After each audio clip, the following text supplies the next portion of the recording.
أعوذ بالله من الشيطان الرجيم بسم الله الرحمن الرحيم ربي اشرح لي صدري ويسر لي أمري واحلل عقدة من لساني يفقهوا قولي اللهم افتح علينا حكمتك وانشر علينا رحمتك يا ذا الجلال والإكرام. O Lord, show us the door of wisdom and mercy and shower your blessings upon us. Ameen. وصلى اللهم على محمد وعلى آله وصحبه أجمعين والحمد لله رب العالمين. Ameen. We are continuing on with the rays, the second ray, the third fruit on page 23. Again, the rays, page 23, the third fruit.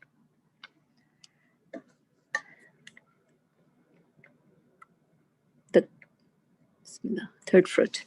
This fruit looks to conscious beings and particularly to man.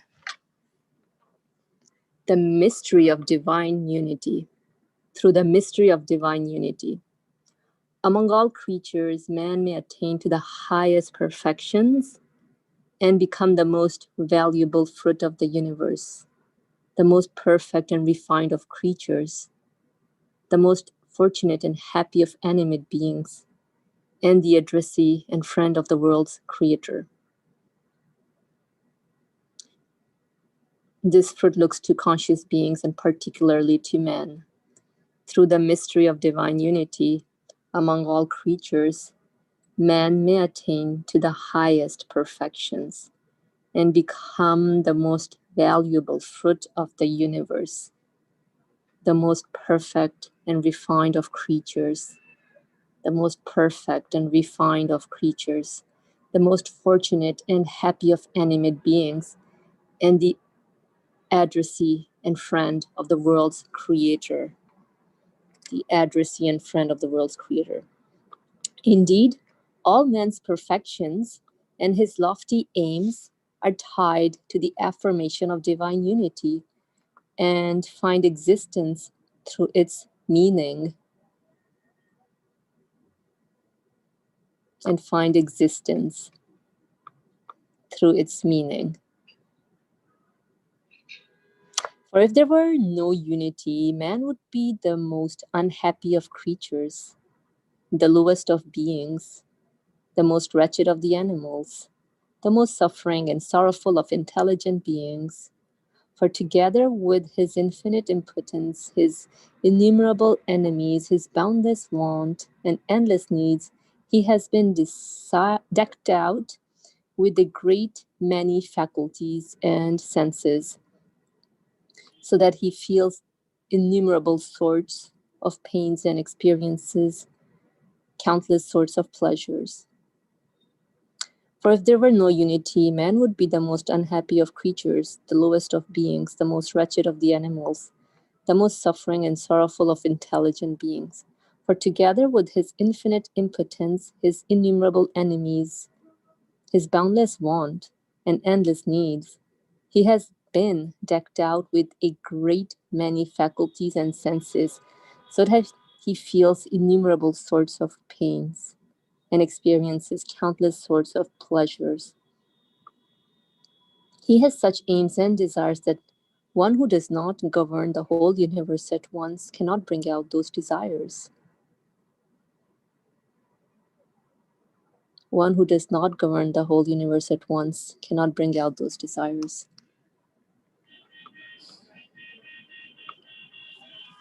For example, man has an intense desire for immortality. Only one who has disposal over the whole universe, as though it were a palace, can answer this wish. Only one who has disposal over the whole universe, as though it were a palace, can answer this wish.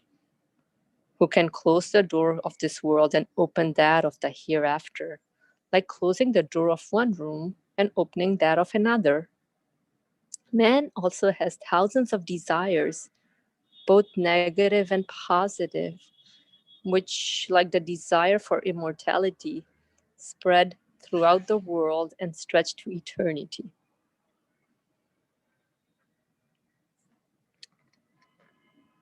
Man also has thousands of desires, both negative and positive, which, like the desire for immortality, spread throughout the world and stretch to eternity. It is only the single one who, through the mystery of unity, holds the whole universe in his grasp, that by answering these desires of man, can cure the two awesome wounds of his impotence and want. It is only the single one who, through the mystery of unity, holds the whole universe in his grasp, that by answering these desires of man can cure the two awesome wounds of his impotence and want. Moreover, man has wishes for tranquility and ease of heart, so insubstantial, secret, and particular, and aims connected with the immortality and happiness of his spirit, so vast, comprehensive, and universal, that they can be answered only by one who sees the subtlest and most imperceptible veils of his heart and is not unconcerned and heart and hears its most inaudible secret voices and does not leave them unanswered. That one must also have sufficient power to subjugate the heavens and earth. That one must also have sufficient power to subjugate the heavens and earth as though they were two obedient soldiers and make them perform universal work.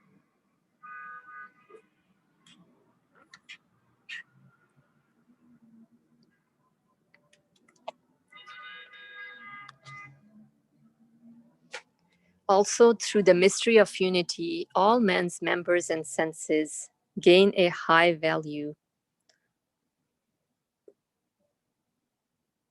while through ascribing partners to God and disbelief, they fall to an infinitely low degree. For example, man's most valuable faculty is intelligence. Through the mystery of divine unity, it becomes a brilliant key to the sacred divine treasuries and to the thousands of coffers of the universe.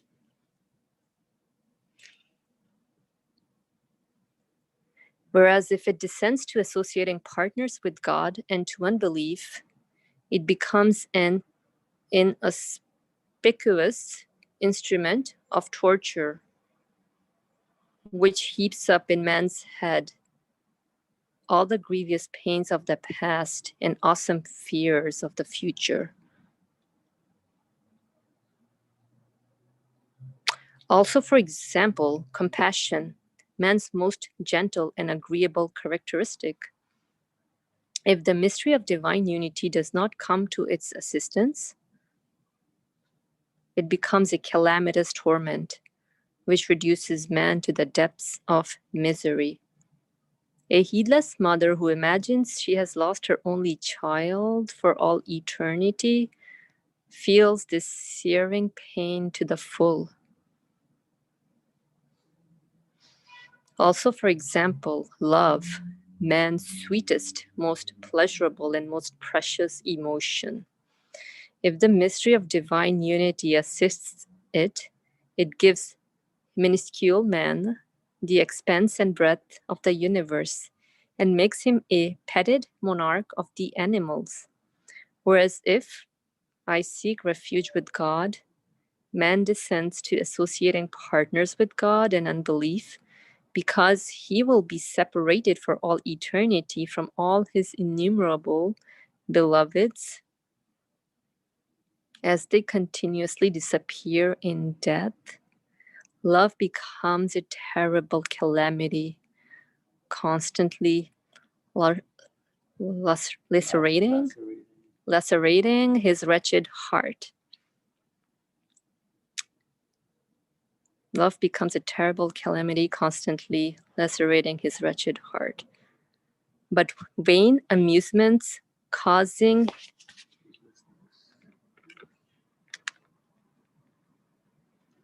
heedlessness temporarily numb his senses, apparently not allowing him to feel it. You want me to read? Yeah. Okay. I can continue. If you make analogies with these three examples for man's hundreds of faculties and senses, you will understand the degree to which divine unity and the affirmation of divine unity are the means by which man may be fulfilled and perfected. Since this third fruit too has been very well explained in a detailed manner with proofs in perhaps 20 of the treatises of the illuminating lamp, I am sufficing with this brief indication here. Let me just go back to the previous paragraph just so I can get what the example was. So, as for example, compassion, man's most gentle and agreeable characteristic. So it's talking about compassion as being man's most gentle and agreeable characteristic. If the mystery of divine unity does not come to its assistance, so if the mystery of divine unity does not come to the compassion's assistance, it becomes a calamitous torment, which reduces man to the depths of misery. A heedless mother who imagines she has lost her only child for all eternity feels this searing pain to the full. Also, for example, love, man's sweetest, most pleasurable, and most precious emotion. So now the feeling of love, man's sweetest, most pleasurable, and most precious emotion. If the mystery of divine unity assists this feeling of love, it gives minuscule man the expanse and breadth of the universe and makes him a petted monarch of the animals. Whereas if I seek refuge with God, man descends to associating partners with God and unbelief. Whereas if I seek refuge with God, man descends to associating partners with God and unbelief, because he will be separated for all eternity from all his innumerable beloveds as they continuously disappear in death. Love becomes a terrible calamity, constantly lacerating his wretched heart. But vain amusements, causing heedlessness. So there are amusements that are causing heedlessness, temporarily numb his senses, apparently not allowing him to feel them, to feel this basically pain.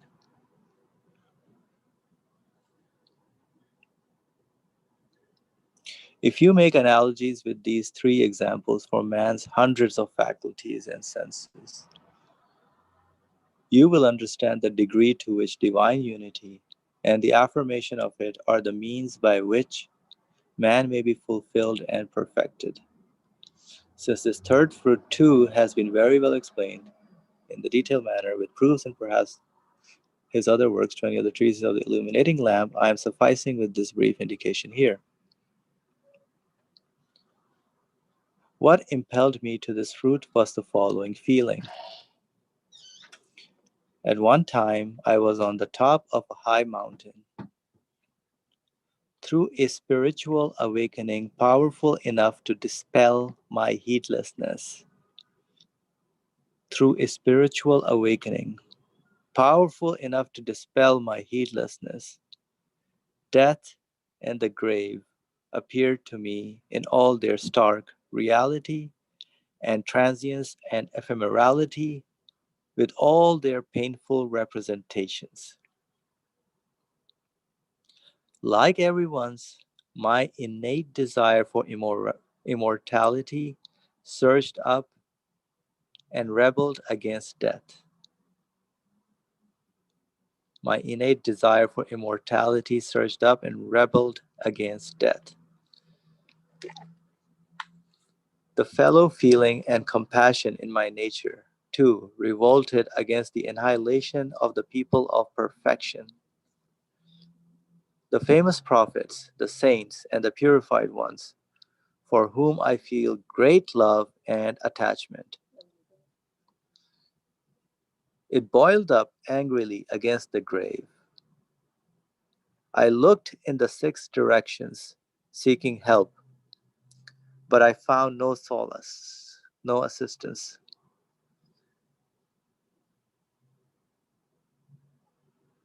I looked in the six directions, seeking help, but I found no solace, no assistance.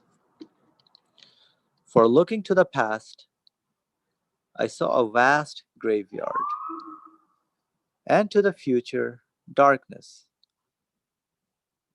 So the past, I saw a vast graveyard, to the future, darkness. And above, I saw horror, and to the right and left, grievous situations and the assaults of numberless harmful things. Suddenly, the mystery of divine unity came to my assistance and drew back the veil, revealing the face of reality. Look, it said.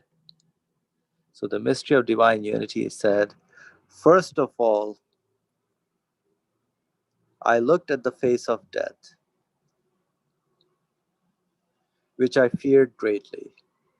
I saw that for the people of belief, it was a discharge from duties. The appointed hour was the discharge papers. It was a change of abode, the introduction to an everlasting life, and the door leading to that everlasting life. It was so death was to be released from the prison of this world and to fly to the gardens of paradise.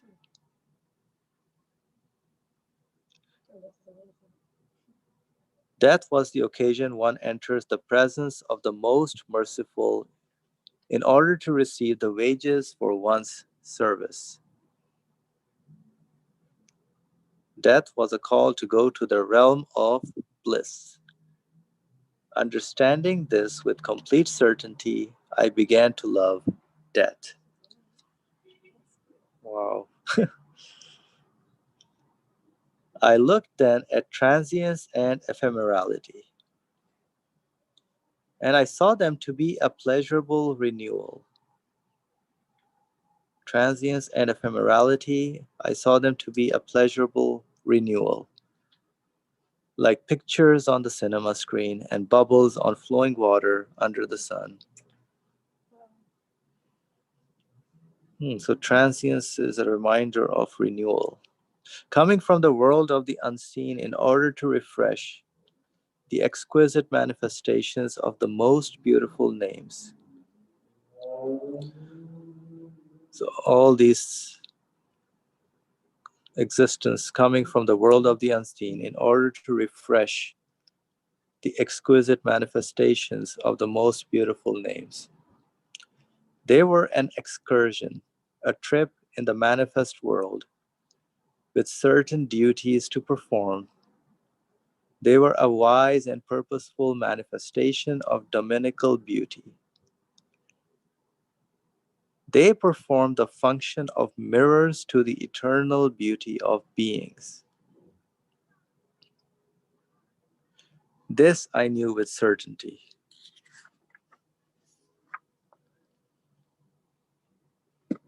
I then looked at the six directions, and I saw that through the mystery of divine unity, they were so luminous, they dazzled the eyes. I saw that the past was not a vast grave, but having been transformed into the future, had become thousands of enlightened gatherings of friends and thousands of light filled vistas. I looked at the true faces of thousands of matters like these two, and I saw that they afforded nothing but joy and thanks. I looked at the true faces of thousands of matters like these two, and I saw that they afforded nothing but joy and thanks. I have described my feelings about this third fruit with proofs, particular and universal, in perhaps 40 treatises of the illuminating lamp. They have been explained so clearly and decisively in the 13 hopes of the 26th flash, in particular, the treatise for the elderly, that there could be no clearer elucidation. Here I have therefore cut this very long story very short. That was the third fruit that we read, so which looks to the human being, because the second fruit that we read last week was focusing on the universe. And this is the means for us to affirm divine unity. So there's several times the author keeps mentioning the mystery of divine unity. So there really that means that he has something in terms of what he understands for what that, how to look at the universe and look at ourselves now in this particular fruit through the mystery of divine unity, that I don't exist by myself here. There's somebody uh, who has given me all this, my existence here, along with my tools and faculties, the ability to see, the ability to think, the intelligence, the love, the feelings, compassion. And he gives the examples of two or three feelings. Maybe we can go over that. Before we do that, Yeah, please. so the first paragraph, it's interesting how, because you did mention about divine unity, and I think this was very, at least, strong as it spoke to me. For if there were no unity, man would be the most unhappy of creatures, the lowest of beings, the most wretched of the animals, the most suffering and sorrowful of intelligent beings. I think, I mean, we can all apply the case to ourselves in terms of what we experience here, any event. It's all interrelated. You know, you cannot separate one event from the other. I mean, I don't know. I'm at this point right now where I don't see events as like separate things. Definitely, there are chapters in one's life, but the chapter is part of a whole book. So it cannot be separated. And so the reason I bring this up is because it's interesting how, we utilize how everything is intertwined, interconnected, but it is, because if things were just coming out of randomness, chaos, or Independently existing. yeah, then uh, yeah, I'd be the most unhappy person, because it's all meaningless. It's just like a chapter sitting on its own without having a whole, book to it.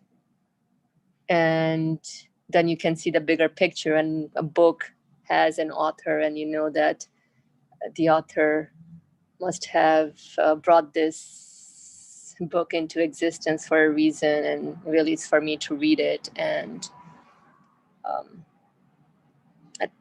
apply it or make sense of it. So I think that was the divine unity aspect. Yeah, that makes sense in that way. That's good.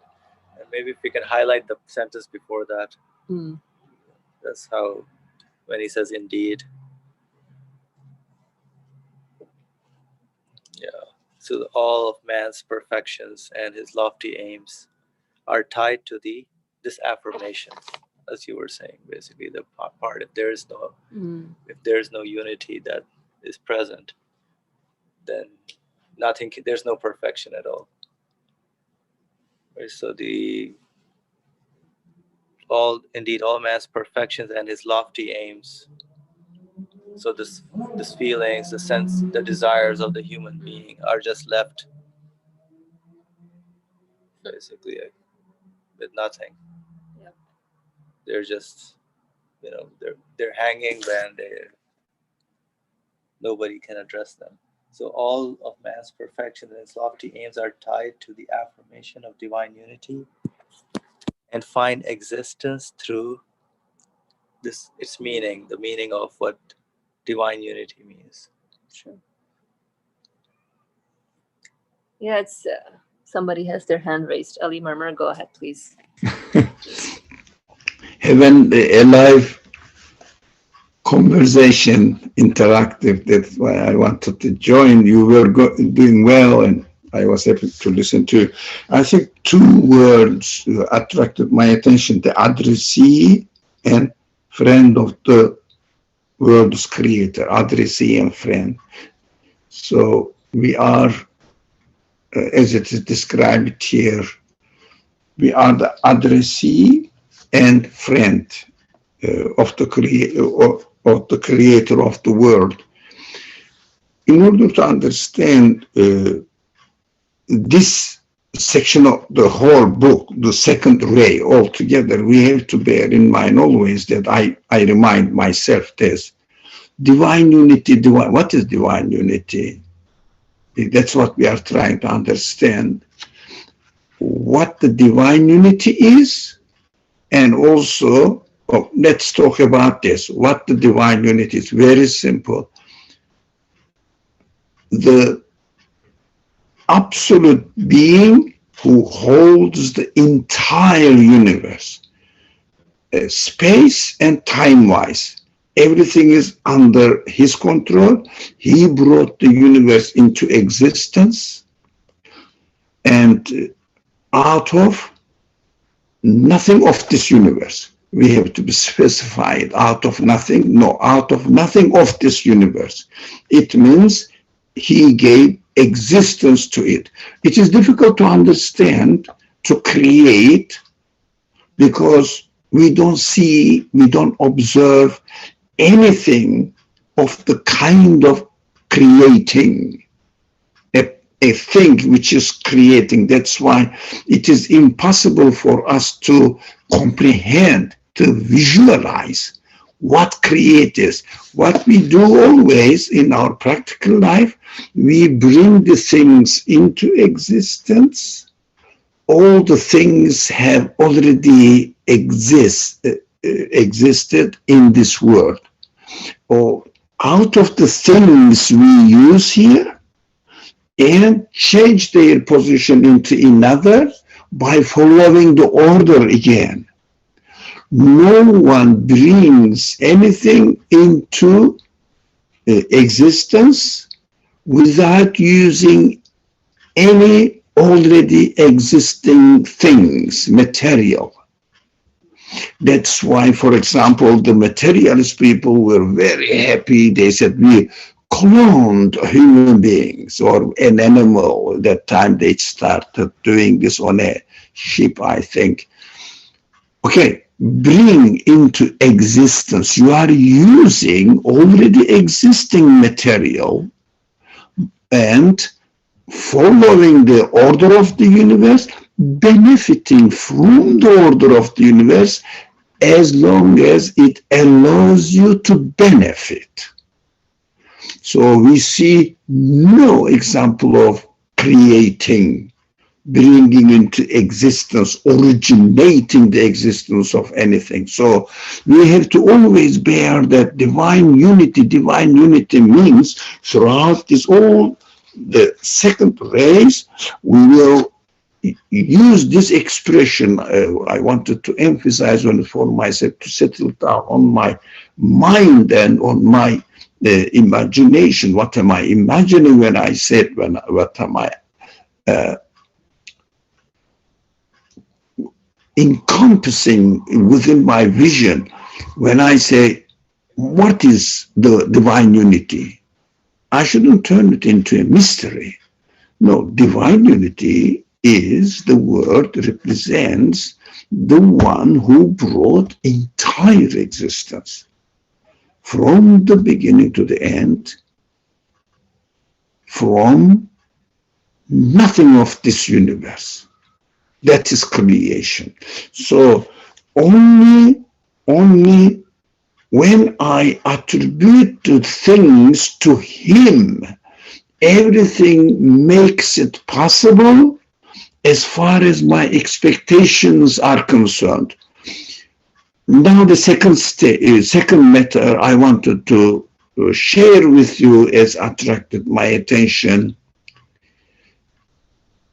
Now, as an extension of this understanding of divine unity, that the universe needs to be explained, in order to be explained, that it is brought by an absolute being, which has nothing to do with this universe. So as an extension of it, now human feelings are brought into the discussion now. Humanity is brought into the discussion now. Now, we will see that the second race, third race, fourth race, always argue the matter, any matter, as we have not been used while we were reading the words, the previous volumes. In this part of the first part of the book that we are reading, the second ray, is always taken into consideration what is already created out there and how I was already created with the senses that I am experiencing. How am I going to correlate between these two? How am I sort out or solve my human problems by looking at the universe, communicating with the universe? I will face with the reality that if I attribute the universe to anything other than this absolute being that we have been discussing, brought the things into existence out of nothing of this universe. Some people, and sometimes we use this expression, God creates the things out of nothing. It is confusing. So we have to say out of nothing of this universe. But he brings into existence, he must bring into existence out of his knowledge, out of his wisdom, out of his mercy, out of his justice, out of his balancing, ordering, all that, forming, giving shapes, etc., etc. All these qualities manifest at the same time. It must be so. Otherwise, we cannot explain the existence of the universe. We cannot explain the existence of anything by attributing it to any part of this universe, that it brought it into existence, it was created, which is very simple way of understanding the creation. For example, an artist say, I created this work. What is that work of art? Okay, piece of art, correct. Did you create it out of nothing? Have you not used your already existing capacity, potentiality? Have you not used your already existing memory? Have you not used already existing your human qualities? Have you not used already existing your human qualities, which is imagination, learning ability? Have you not used already existing paper, canvas, whatever it is, an artist painting something? So the color and also your eyes, to make the distinction between the shades of the colors and combinations of the color. Have you not used your sense of pleasure, beauty? Oh, which we are all using them, which already exists within us. You just work on it and discover it more and more than your peer human beings, which have not done such work. But I haven't studied artistry, so it is with me, the capacity, the potentiality is with me, but I haven't find it out. Like people didn't know what the internet was 100 years ago, maybe less. But it doesn't mean that the people invented internet. No, no, they discovered it. Human beings also discover their abilities, potentialities within themselves, which already exists. So it is endless. Human potentialities are endless.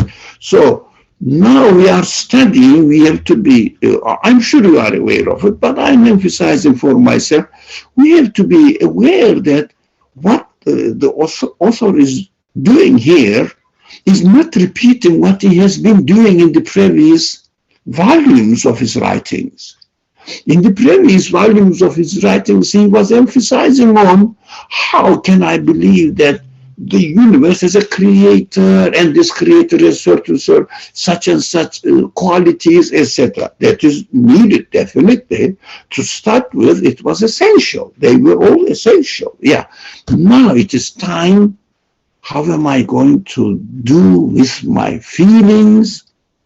As somewhere the author says he is in the prison of this universe. Well, the universe is so huge, but according to the capacity of my spirit, my soul, my feelings, it is a prison. Why? It is so narrow.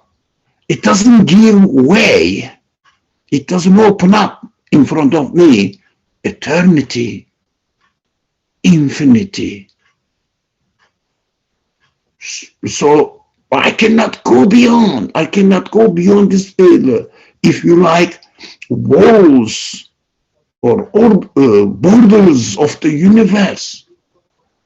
So the person feels suffocated within this huge, but not enough, not wide enough, large enough for my capacity, human capacity.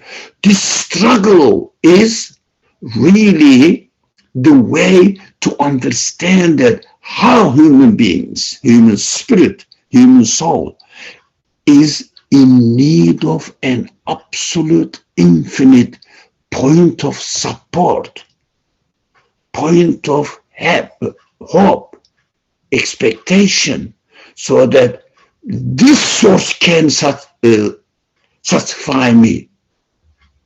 Nothing of this universe. But is the universe something bad or dirty? No, no, no. Through the universe, studying the universe, through the 3 volumes of his previous writings, we have been using the universe,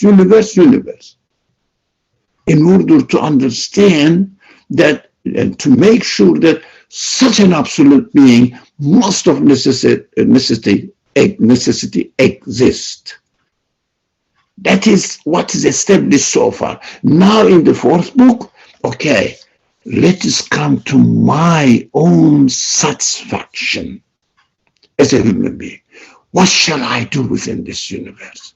How can I satisfy within this universe? For example, here, how can I speak to something that hears me, understands me, responds back, converses with me? How can I find it? Because I need it. Then whatever the part of this universe I speak to the sun, I speak to the moon. They say, no, I'm not the source. I'm just a means to show you that we have a source together. So I cannot respond to you by myself, but I am only a sign to my creator to demonstrate it to you that such a being exists, so go and speak to him as his addressee. So I find myself that my qualities are so much ingrained within my own existence that I cannot get out of it. And this quality is only find, or they say the qualities themselves declare that they can find only a way of release, comfort, peace, when they speak and converse with the absolute being. Not the universe is not enough. And also the other one is friend. I want to be a friend of anyone. I was a very good, not very good reader. I wasn't a good child. So My mother was, in my eyes, the best friend when I was a child. So she left me alone. Come on, this is not a loyal friend at all. Disloyal, left me alone. Said, come on, I'm going. Whatever you want to do, do it. Other friends, I am in the age that not only my father, but my grandfather, maybe yours grandfathers are about to die now. No, not my father and father, all died. And now I started hearing my schoolmates, some colleagues died, have been dying. Uh, they are not my friend. They were not my friend then. They were friends, but it is limited, not appropriate, satisfactory for my infinite expectations. How can I satisfy this? Only the source of existence, the originator of the existence of the whole universe and myself in it can be the addressee of my feelings. It means my feelings are given to me ultimately, not only to investigate the universe, but ultimately look for the point of support, point of satisfaction, point of hope, so that I can attach my need for friendship to Him. I can only get satisfaction by understanding that this creator of mine, therefore the universe, is created me with the need to be a friend of Him only. So, real friend you can find only through divine unity. It is necessary for a human being. That is why he says, if there was compares, if there was no divine unity, I am left with dumb matter. Even the animal beings, or for example, let's say I love a bird and an animal, maybe I love them. Yeah, okay, I really love them watching even the ants. So they are so clever. So I watch them, okay, but uh, they don't satisfy me. They go away, and I ask them to do something for me. They don't. That's why people love dogs and cats, but not that much cats, because cats don't really obey the owner. Dogs, because they find friendship in it. Temporarily, whatever, but they find friendship in it. It shows that we need a source of friendship, but of course not a temporary one, not a limited one. So dog obeys human beings, serves human beings, they love it, but is it satisfactory? Think about it. No one can love his dog forever. No one can really satisfy his need of friendship by having a dog. Really, temporary is one of the sentences said here. Heedlessness, temporarily,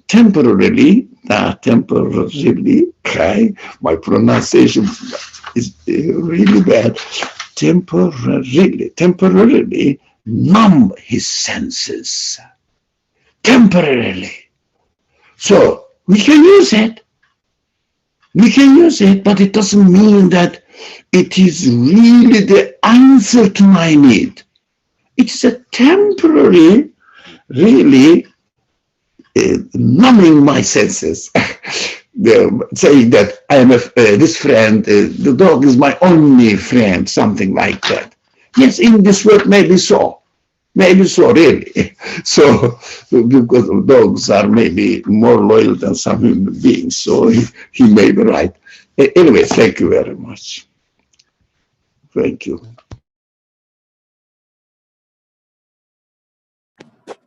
Mashallah, that was a very beautiful reflection. A lot to ponder over. And I think we all can really make sense of the case for ourselves. Just checking in to see if anyone wants to add anything.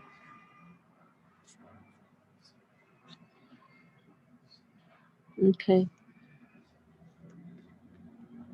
Okay. So, yeah, I'm just seeing the pattern of his second and third fruit. Listening to one's feelings is something that the author is kind of showing us how to do. We listen to our feelings, talk to the feelings, and to get to know and experience, as Brotherly explained, divine unity, seeing that the things are being created, but we don't see the act of somebody actually working in terms of bringing into existence, because it just exists. Although how we interact, we are just rearranging what is already existing, and we may say that, hey, this is something I created or I built, but that is just rearranging of something that is already existing, as opposed to some coming out of, basically just coming into existence with no prior existence necessary. That's a good point, actually. Of basically fresh, a new existence coming continuously. So, and that existence is a communication mechanism for the human beings.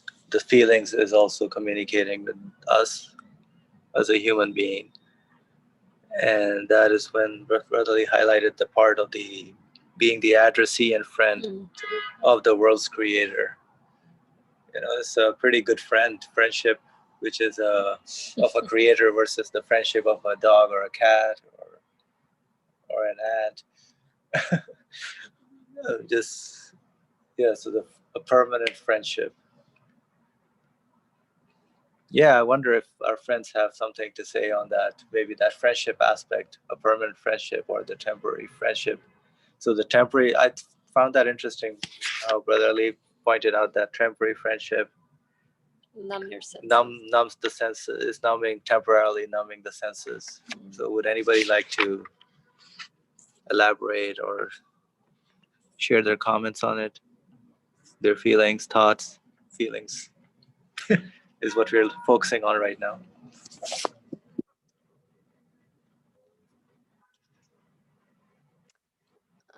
I think this part that anything when I'm heedless and just focusing on temporary enjoyment or pleasure, it numbs my senses in a way where, because our human senses, our human side is vast, is expensive, and so it goes beyond the nature of this universe. So in that way, then I'm doing an injustice to my human side, and it pretty much then it's the consequence of it and become numbing my senses.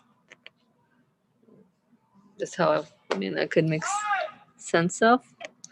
Well, let's see if anyone else wants to add a little something here. So how do you understand how our experiences, any kind of experiences we go through or have feelings about, how does that lead to numbing our senses?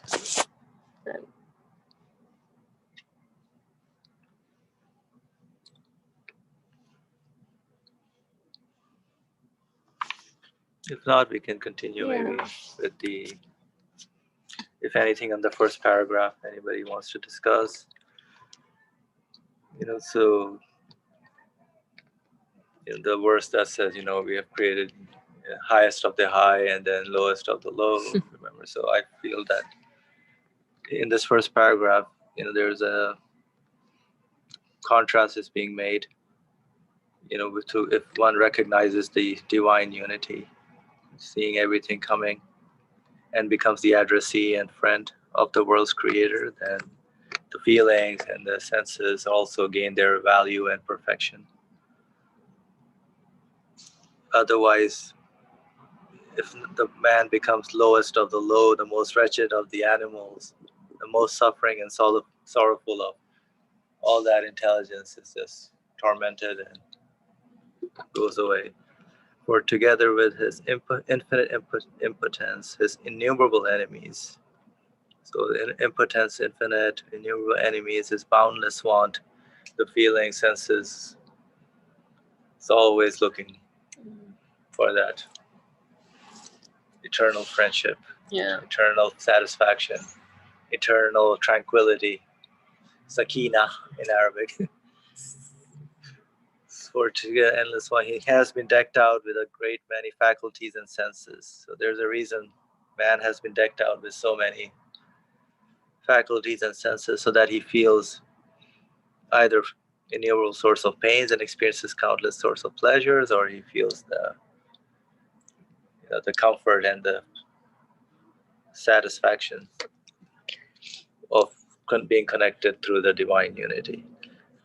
He has such aims and desires that one who does not govern the whole universe at once cannot bring about those desires. He has those aims and desires that one who does not govern the whole universe at once. At once. It's interesting. Yep. This is for each and every individual being at once. Not bound to space-time, if you think about it. Yes. Usage of the word at once. It's existence. Coming into existence. Every moment, everything at once. Yeah, if our friends have anything, please, we would love to hear your, even if it's just, elaborate on maybe, or share something that you heard. Which, Brother Ali, please go ahead. I'm going to just suggest that not the first paragraph, the following paragraphs. The author gives the example of intelligence, example of human compassion, and example of human love. These are practical matters. We understand that the focus of the study or training, education of this section, the second grade, and third also the same, fourth also the same, second grade is to analyze human psyche. That is important, to now, up to now, we were observing the universe and seeing that, maybe using our senses as well as the criteria. All senses are criteria to understand what is going on in the universe. And we were coming to the conclusion that this universe, and myself too, my senses including, need an absolute creator. If you notice that this conclusion has been so far somehow external to my, if you like, inner sensual experiences.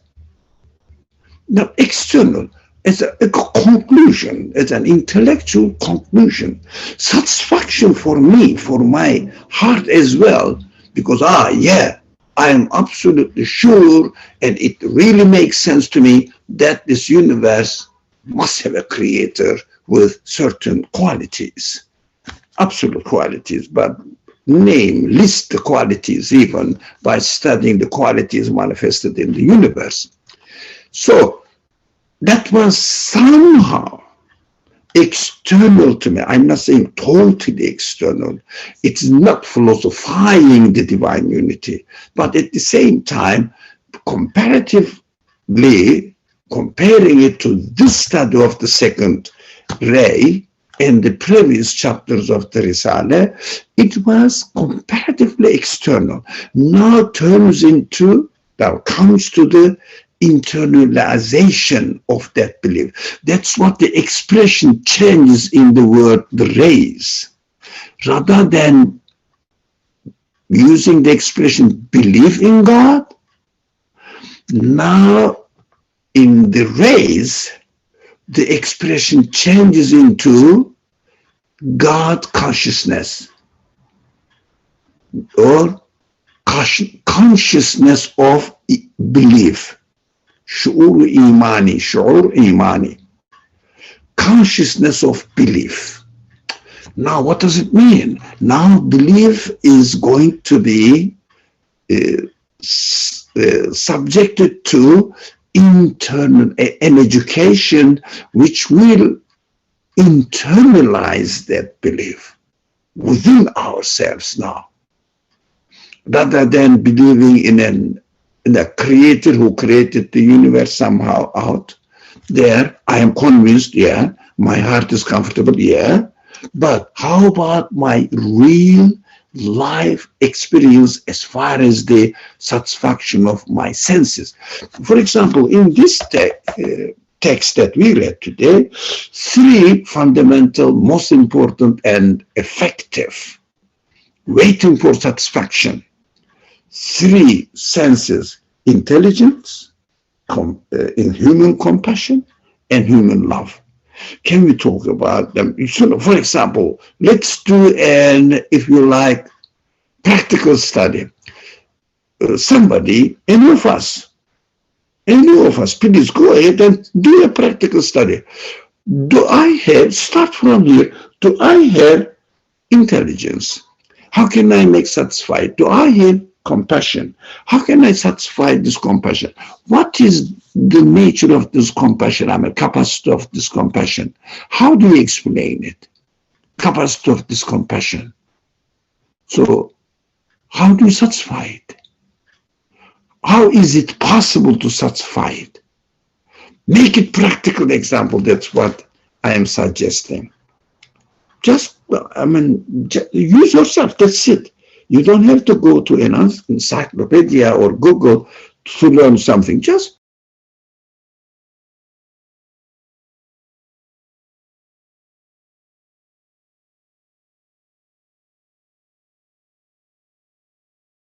Oh, you got muted, Brother Ali. I'm not what sure you if you. can say is last. Do the practice, Yes. within Okay. yourself. Yeah, within yourself. That's it. Let's do exercises. All right. On the count of three, everybody, let's start doing exercises. So, yeah, I mean, this is a good point that you're bringing up in terms of questioning these feelings of, to me at least, I can start with love. It's very practical. You just human beings are made in a way that just love.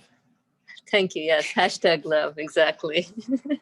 We just love anything we interact with. It's sometimes it's out of control, and yeah, it gets scary as well. You're like, what? Um, and so you're like, how can I? And then how can I limit it, or how can I utilize it in such a way where it helps me, or I don't even want to say that it shouldn't hurt me, but sometimes also things we love, people we love, we get hurt, but it's not that. But I think it's just, what do I make out of this feeling of love is something that I'm doing jumping jacks on. But yeah, I think it goes back to questioning the source of existence of it, because it gets scary when I start attributing it to myself. So then, as if, yes, I'm the source of this feeling of love, but that's, it's not it. And so I think when I do not attribute it to myself, then there's a feeling of comfort. But then I can go on attributing it to the particles, or maybe the things around me, then that's also troublesome. So I think, like, taking the suggestion of how the author is walking us through, where you internalize these feelings within yourself, but just to making sure that it's not coming from me, it's not coming from the objects, but everything points to the source of existence of love, so the feeling itself. So that was something very theoretical. Go ahead, Ali Murmur. Oh, what I meant was make it very simple and practical, like this. What do you love? For example, I love to have something. What do you do? For example, I love my, I don't know. I love myself, baby. Correct. I love my mother. I love my friend. I love my brother, sister. And I don't know, I love my cat, I love my, I don't know, bag or telephone or whatever. So work on it now. What does it mean? But your approach was definitely legitimate and correct. What is the source of existence of this love? I understand. But be realistic now. Let's come to this part of the practice now. Really practicing the belief within myself. For example, tell me something that you really love, for example. Even you have it or you may like to have it so that you will feel that you are loving it. So if only I have this, I would really love it. Like this dialogue, I mean, I'm not saying what you said and what your analysis were wrong, not at all. But let's come to this aspect of the matter. I feel that the aim of this section we are reading is not making it internalizing it, making it my own life experience, real experience.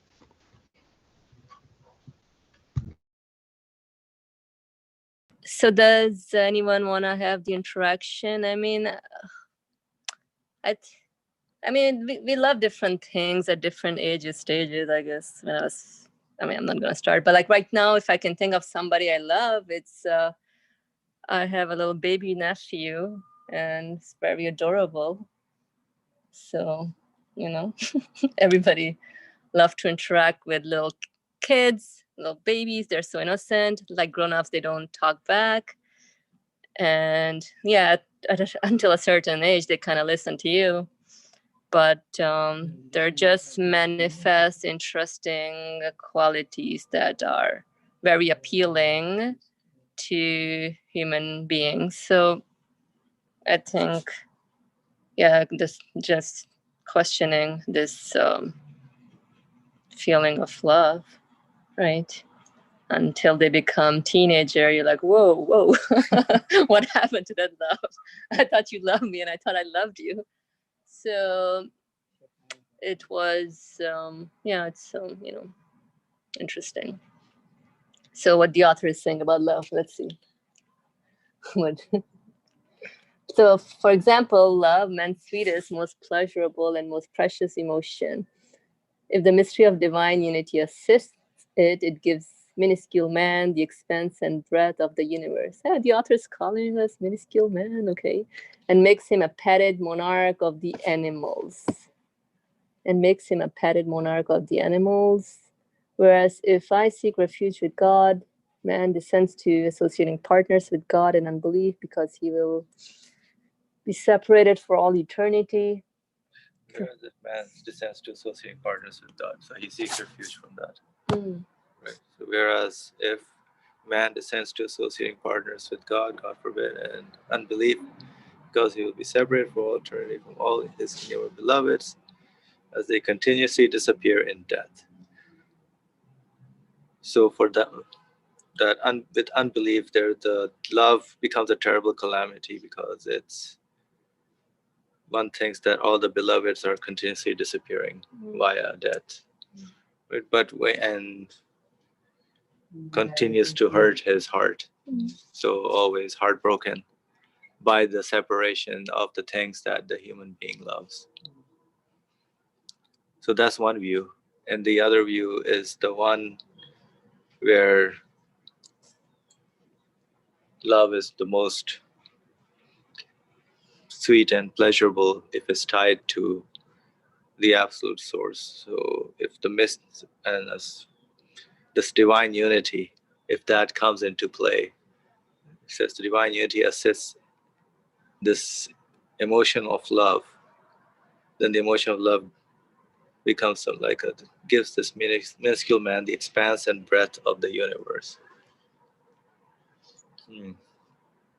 Something that is very, it's not constricting, it's gives him something, allows that feeling of love to go through, extend to the eternity beyond this constriction or a limited temporariness. It's a little unclear, this passage, because it's saying, okay, we're from here. Whereas if I seek refuge with God, yes, I ought to seek refuge with God, because in order to save my humanity, in order to save myself from falling into pain, torture, with all this love, projecting it on transient things, or just making transient things like the object of my worship. So in order for me to avoid all that, whereas if I seek refuge with God, man descends to associating, maybe it should be something like man descends from associating partners with God in unbelief. I don't understand. Whereas if man descends instead of divine unity, if there's no divine unity, okay, man descends to associating partners, because divine unity means coming from the same source. I see, but why is he saying I seek refuge with God? Is in like to that state, God forbid kind of thing? Basically, if I don't recognize divine unity, then God forbid. Oh, I see what I don't want to recognize. Oh. So he wants to Oh, be. I see. Okay. So he's saying God forbid, but see his emotions okay. tied to the see with the divine unity. Okay, that makes sense. Okay, so that's clear now. Alhamdulillah. How about anyone else? Did you want to share something? Does anybody care to make a comment?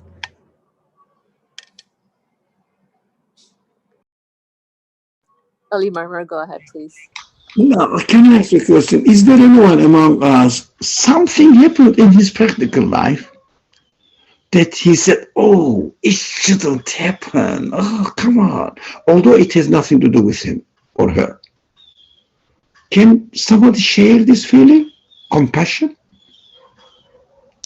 So, a child with, well, I saw a child in hospital, for example, he or she was really suffering from a severe pain and temperature, high temperature, how do you call them?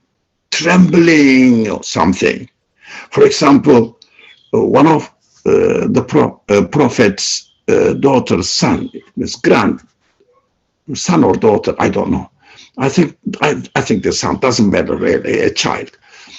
And the prophet was speaking with maybe the exciting discussion, having exciting discussion with some of his friends, as usual.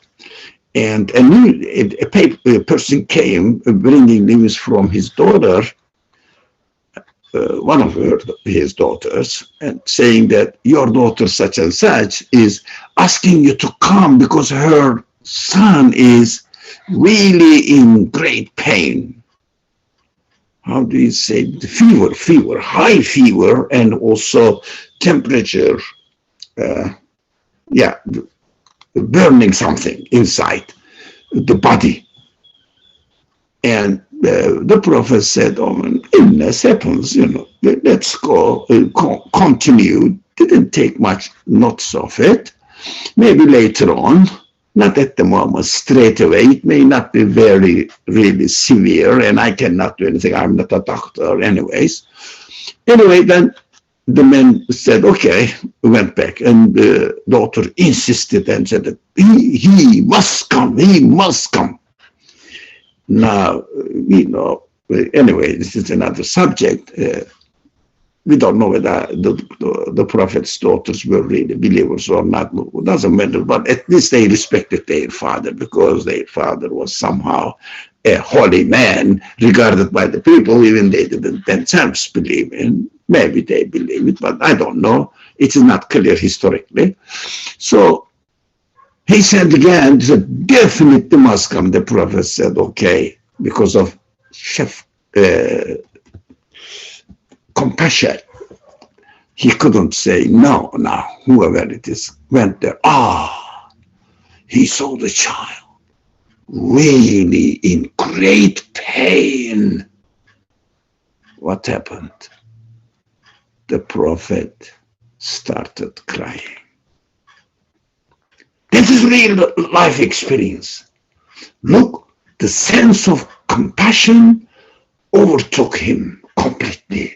Mind, his worldly affairs, not worldly, the other affairs, and the tears started coming down. And the companion said to him, "Oh, the messenger of God, don't you believe the hereafter? This child, you are teaching us this child is being transferred into the hereafter." But still he said, the sense of compassion, I am adding this now to the story, sense of compassion needs to be satisfied here too. But is it possible?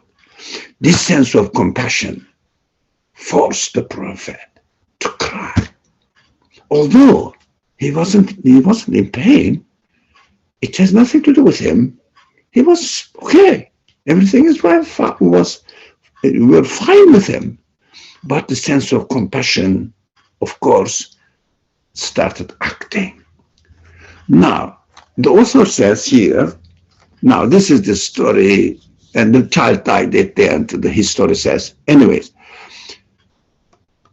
now it is not, the point is not what historically something happened. No. It is not the point. But compassion is a sense that nothing to do with me, but it has effect. Something has effect on me that I feel sorrow.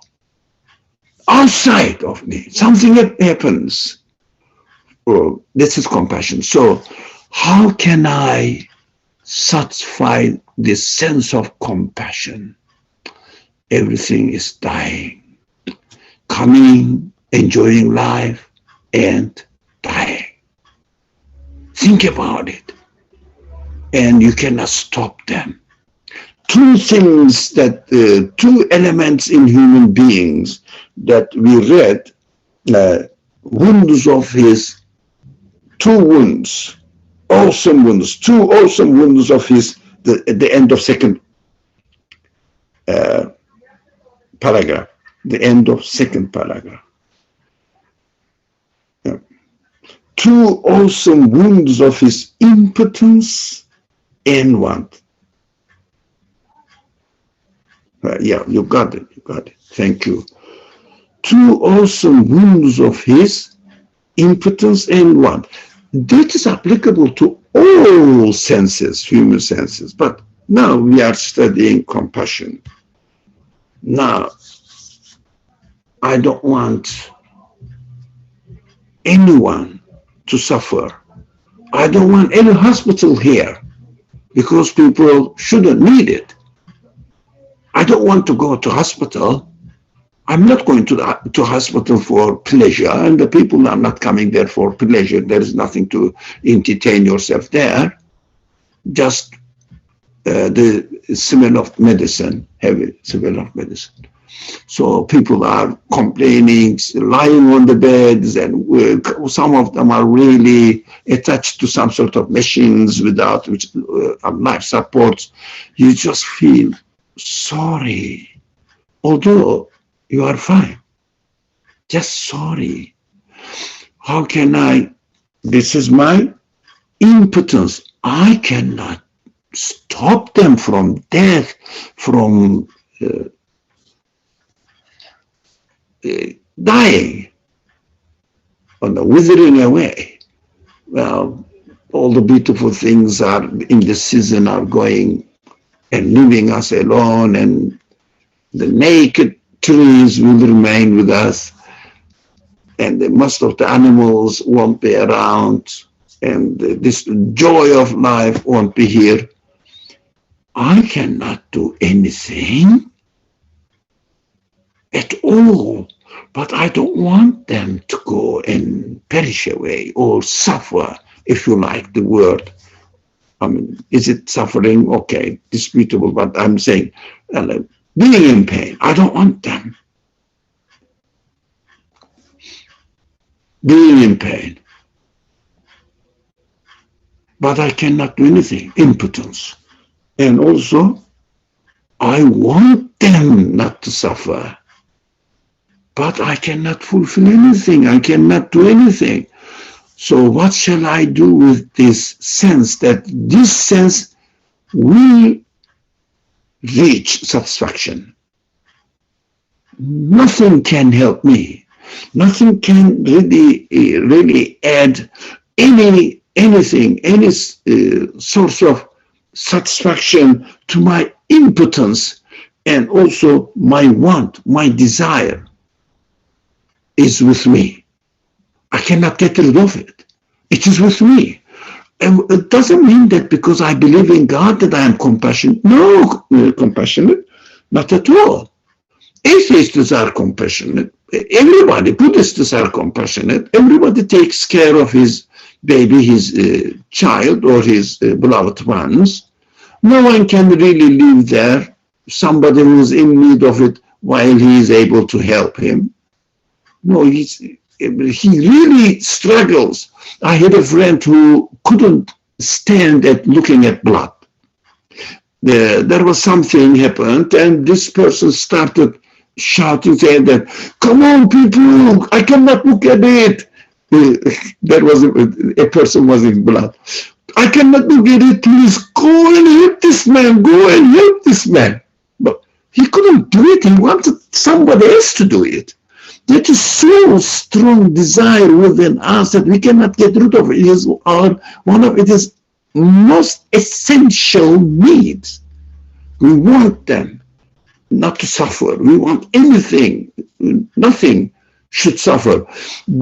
Sometimes we believe in the hereafter and it misleads us, saying that this man died, but he's going to go. God.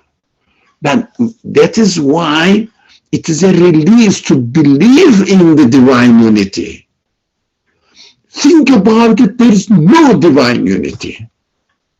We have to say that is the reality of life. We have to accept it.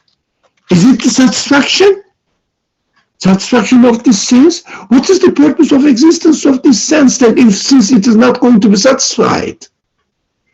Just to be a means of torture for me? So that I will deny it and ignore it and dump myself to this call of satisfaction. But it is contradictory to human nature. I have the compassion for other creatures, not only for myself, for other creatures as well, and I cannot do anything.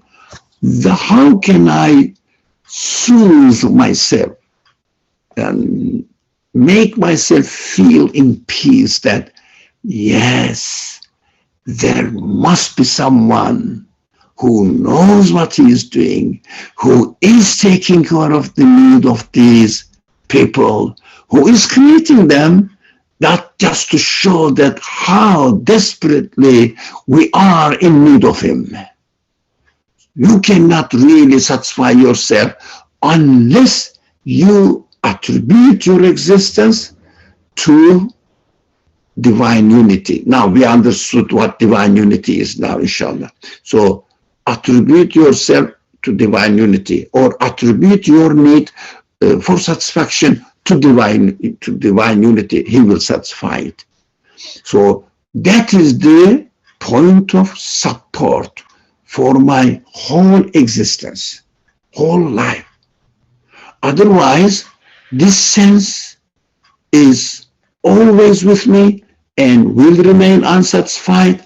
There is only one way to get away the effect, the influence of this sense, is to dumb myself, to deny my reality, saying that, yes, I have this kind of feelings, but they are not real, they are imaginary, they are obtained or gained or nurtured by some inherited cultures etc., from the society, from my family cultural background and traditional effects, to make excuses to get out of it. Otherwise, if someone does not attribute the source of existence to the divine unity, that he can satisfy this.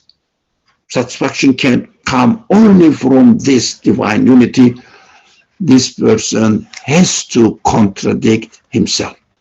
I find the same way. If there was no purpose in creation, if there was no divine unity, it means absolute being in my mind, in my understanding, so that I seek refuge with it. Otherwise, all my feelings will make me feel really stupid, because I am here for nothing. Although I know that my existence is meaningful, but there is only one way to get out of it: to deny my reality. To deny my reality.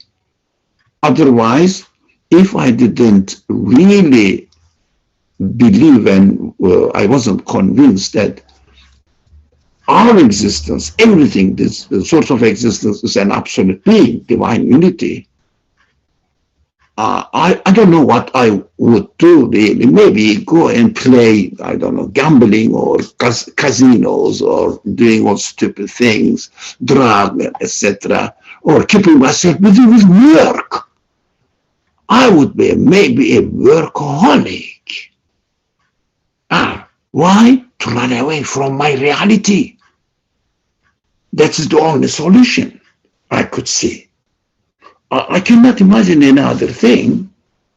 Making jokes and cracking jokes with my friends, telling stories, I don't know, keeping myself with movies, I don't know, media, social media, writing nonsense messages to my friends, or make up something, and not going to sleep after 2, 3 a.m. so that when I go to sleep, I will feel flat in bed and will never be able to move around until next morning, late morning, so that my day will be shortened.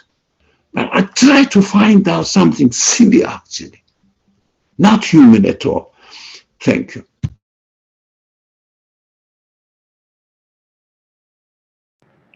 Thank you, Brother Ali.